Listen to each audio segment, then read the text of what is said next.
Miraj Pune railway दुहेरीकरणाचं काम आता युद्धपातळीवर सुरू आहे। त्याचबरोबर सांगली आणि माधवनगर आणि विटा हायवेला जोडणारा हा जो मुख्य पूल आहे, आपण पाहू शकता आता चिंतामण नगर इथला हा जो पूल आहे, हा मुख्य पुलाचं कामसुद्धा युद्धपातळीवर सुरू आहे।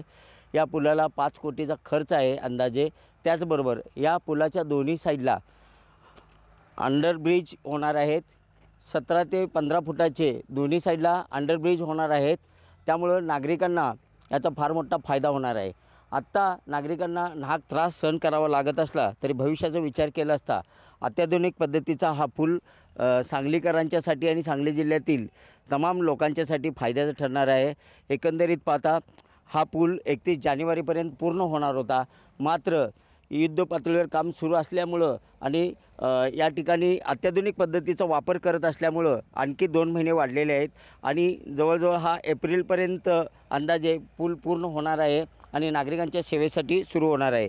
त्याचबरोबर पंचशील नगर येथे असणारा जो रस्ता होता तो रस्तासुद्धा 14 तारखेपासून 24 तारखेपर्यंत रेल्वे दुहेरीकरणाच्या कामासाठी बंद ठेवण्यात आलेला आहे। त्यामुळे सांगलीतील लोकांना सांगलीत ये जा करण्यासाठी संजय नगर मार्गे आणि कर्नाल रोड मार्गे सांगलीमध्ये प्रवेश करावा लागणार आहे किंवा अन्य मार्गाने सांगलीमध्ये प्रवेश करावा लागणार आहे। थोडासा त्रास होणार आहे, पण सांगलीकरांच्यासाठी आनंदाची बातमी आहे। हा पूल झाल्यानंतर पूर्ण लोकांच्यासाठी हा फायद्याचा ठरणार आहे।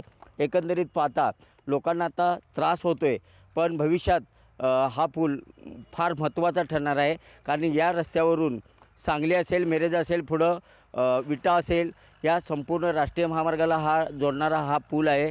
या पुलावरून वर्दळ मोठ्या प्रमाणात होत असते, त्यामुळे भविष्याचा विचार करून हा पूल अत्याधुनिक पद्धतीचा होत आहे।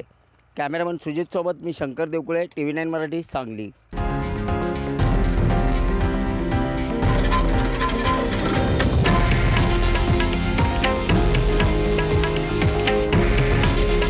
हे आहे देशातील नंबर 1 न्यूज नेटवर्क आणि आपण पाहत आहात TV9 मराठी।